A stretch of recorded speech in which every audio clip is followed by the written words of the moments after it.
खडसेंचा राजकीय खडखडाट. उर्दूमध्ये एक फार सुंदर असा शेर आहे. मैं चाहता भी यही था वो बेवफा निकले. मैं चाहता भी यही था वो बेवफा निकले, उसे समझने का कोई तो सिलसिला निकले. गेले 2.5-3 वर्षांपासून म्हणजे मंत्रिपद गेल्यापासून जी एक अस्वस्थता खडसेंची होती ती पाहून अगदी भाजपवाले सुद्धा असंच म्हणत असतील की मैं चाहता भी यही था वो बेवफा निकले. खडसेंनी ती जी अस्वस्थता संपवली, ती किरकिर सगळी संपून अधिकृतरित्या काल शरद पवारांच्या उपस्थितीमध्ये राष्ट्रवादी काँग्रेसमध्ये प्रवेश केला. काही वेगळेच विषय या निमित्तानं मुद्दे समोर येत आहेत. पहिली गोष्ट म्हणजे नेमकी ही वेळ काय निवडली खडसेंनी. एरवी पक्षांतरासाठी काही एक अनुकूल कालखंड निवडून त्याप्रमाणे राजकीय नेते प्रवास करताना दिसतात, पण ही खडसेंनी नेमकी वेळ का आणि कशी निवडली ते कळायला मार्ग नाही. दुसरी गोष्ट, याच्यापासून खडसेंचा काय फायदा आहे, राष्ट्रवादीचा काय फायदा आहे आणि प्रत्यक्ष भाजपचा काय तोटा आहे, असे पण एक विषय येतात. खरं तर जेव्हा खडसेंनी त्यांचं मंत्रिपद गेल्याच्या नंतर म्हणजे त्यांना राजीनामा द्यावा लागला त्या MIDC मधल्या भूखंडाच्या प्रकरणामध्ये, त्याच्यानंतर दोन फार चांगले पर्याय खडसेंच्या समोर होते. एक तर खडसेंनी पूर्णपणे आपला जो प्रदेश आहे खानदेश, ज्या ठिकाणी लोकसभेचे 6 मतदारसंघ आहेत, महानगरपालिकांचा जर विचार केला तर 4 महानगरपालिका त्या क्षेत्रामध्ये आहेत आणि नगरपालिकांचा विचार केला तर 30-32 नगरपालिका आहेत, शेकडो ग्रामपंचायती आहेत. या सगळ्यांच्या निवडणुकांमध्ये पूर्णपणे लक्ष घालून म्हणजे मंत्रिपद गेल्याच्या नंतर पक्ष कार्यासाठी पूर्णपणे वेळ देऊन पक्षाच्या यशामध्ये आपलं कसं योगदान आहे हे सिद्ध करायला पाहिजे होतं. म्हणजे पक्षाला परत अपरिहार्यपणे त्यांची दखल घ्यावी लागली असती, त्यांना कुठलं ना कुठलं तरी मोठं पद तातडीनं किंवा काही दिवसातच द्यावं लागलं असतं. पण खडसेंनी ते काम म्हणजे त्यांच्या मंत्रिपद गेल्याच्या नंतर केलेलं असं दिसत नाही. म्हणजे त्या खानदेशच्या राजकारणामध्ये खडसेंचं काही भाजपच्या राजकारणामध्ये काही मोठं स्थान हे कृतीतून समोर आलेलं नाही, नुसतं म्हणणं वेगळं. आणि दुसरा जो मुद्दा होता नेमका त्याच्या उलटा आपण असं म्हणूयात की खडसेंनी असे नाही सिद्ध केलं की तुम्ही जर मला पक्षातून बाजूला करत असाल महत्त्वाच्या पदावरून तर हे पक्षाला धोकादायक, त्रासदायक, राजकीयदृष्ट्या तोट्याचं ठरू शकतं. म्हणून खडसेंनी ह्या सगळ्या निवडणुका म्हणजे महानगरपालिका असो, नगरपालिका असो, ग्रामपंचायत असो किंवा नंतरची लोकसभा 2019ची आणि 19ची विधानसभा, या सगळ्या निवडणुकांमध्ये पक्षाला फटका तरी द्यायला पाहिजे होता की जेणेकरून पक्षाचा जर दारुण पराभव झाला असता तर हे एकदा परत सिद्ध झालं असतं की खडसेंची ताकद काय आहे. ती पण झाली नाही. म्हणजे खडखडाट हा शब्द जो मी वापरलेला आहे त्याचे 2 कारणं आहेत. एक तर जसं रिकाम्या भांड्याला खडखडाट फार असं आपण म्हणतो ते म्हणजे खडसेंकडं काहीच नाही आहे. आणि दुसरी गोष्ट म्हणजे क्रियेविण व्याचाळता व्यर्थ आहे असं जे संत वचन आहे त्याप्रमाणे की काहीच कृती करत नाहीत आणि खडसे नुसतं बोलतायत. आता दुसरा जो मुद्दा समोर येतो की खडसें तिकडं राष्ट्रवादीमध्ये गेल्याच्या नंतर असं एक काही विश्लेषकांनी आणि ह्या सगळ्यांनी सुरू केलं की खडसे हे कसे OBCचे नेते आहेत. आता विचार करण्यासारखी गोष्ट आहे की 1990च्या जागतिकीकरणाच्या नंतर फार मोठ्या प्रमाणामध्ये जी उलथापालथ जगभरात झाली, आपल्याकडे झाली, त्याच्यामध्ये शहरीकरणाचा वेग वाढला. शहरीकरणामध्ये वेगवेगळे व्यवसाय, वेगवेगळे रोजगार अजून मोठ्या प्रमाणात आणि वेगळे असे तयार झाले, आधी नसलेले. म्हणजे आधी रोजगार म्हणजे फक्त सरकारी नोकरी असा होता. 90च्या जागतिकीकरणामध्ये फार वेगळ्या पद्धतीनं म्हणजे छोट्या मोठ्या कंपन्यातल्या नोकऱ्या असो, छोट्या मोठ्या कंपन्यांनी आउटसोर्स केल्यामुळे तयार झालेला रोजगार असो किंवा इतर ठिकाणचा रोजगार असो, ह्या सगळ्यामध्ये जाच फॅक्टर जो होता तो थोडासा बाजूला पडला. म्हणजे संपला असं होत नाही भारतामध्ये. 2014च्या लोकसभेच्या निवडणुकीमध्ये दलित आणि मुस्लिम ही एक गठ्ठा जी वोट बँक मानली जात होती ती पूर्णपणे बाजूला ठेवून आपलं यश मिळवून दाखवलं भाजपनी, नरेंद्र मोदी आणि अमित शहानी.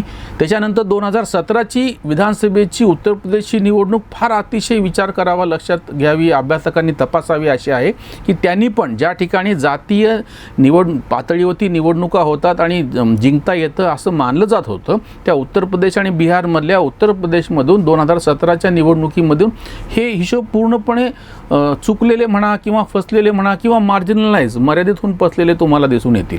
त्याच्यानंतरच्या सगळ्या निवडणुकांमध्ये जातीवर आधारित जी विश्लेषणं केली जायची त्याला एक मर्यादा पडलेल्या दिसून येतात. आणि अशा पातळीवरती आज जर कोणी खडसेंना OBCचा नेता म्हणत असेल तर त्याच्यावरती म्हणजे त्याच्या विश्लेषणावरती आणि बुद्धिमत्तेवरती शंका घ्यावी अशी परिस्थिती आहे.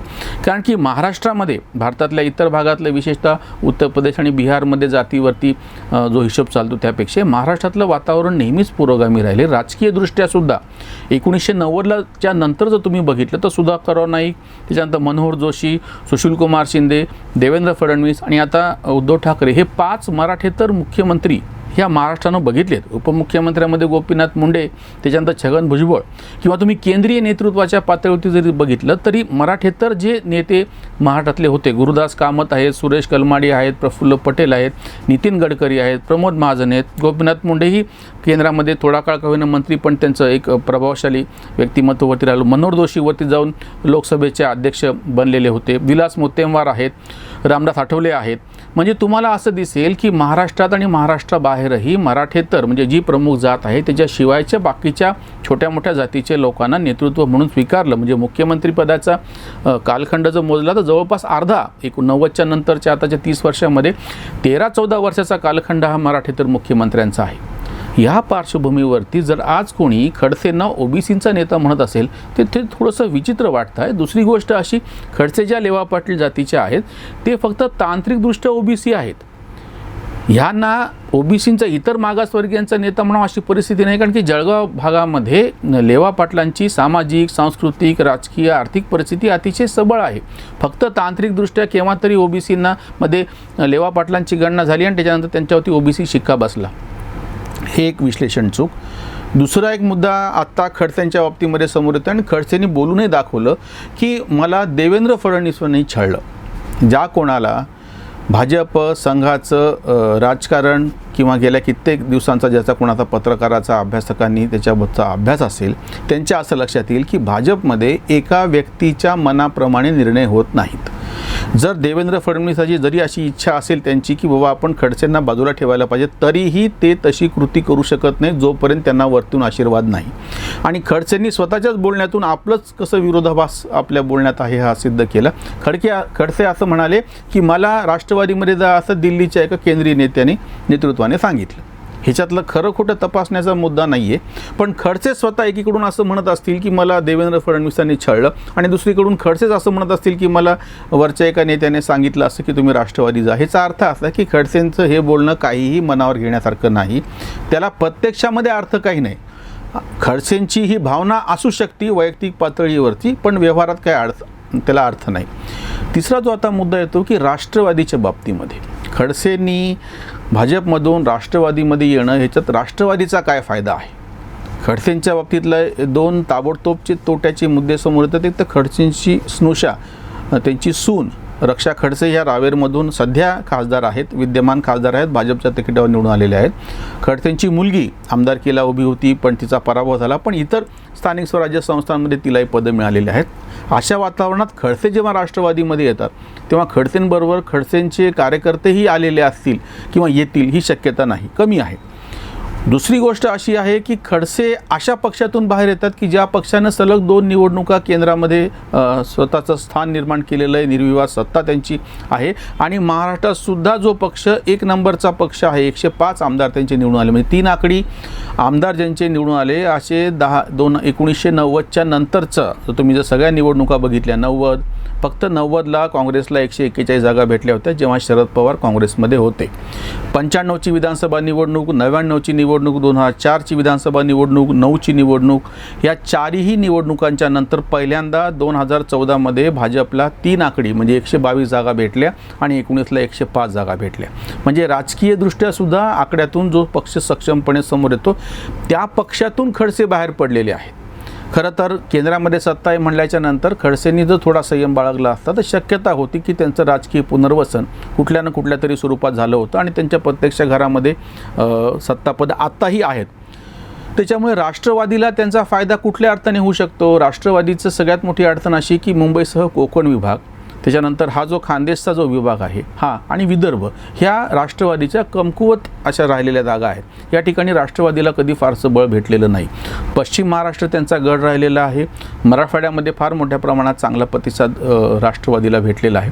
पण हे जे 3 विभाग आहेत महाराष्ट्राचे ह्याच्यामध्ये राष्ट्रवादीला फारसं बळ नाही आहे. त्याच्यामुळे जर ह्या विभागातून जर कोणी एखादा मोठा नेता आपल्याकडे येत असेल तर तशा अर्थाने राष्ट्रवादीला फायदाचे किंवा म्हणण्याच्यापेक्षा त्यांना तोटा असं काही त्याच्यामध्ये नाहीच आहे आणि कुठलाही पक्ष आपल्या पक्षामध्ये इतर कुठल्या याच्यातून नेत्याला घेतो तेव्हा त्याचा तर एका अर्थाने फायदाच होत असतो.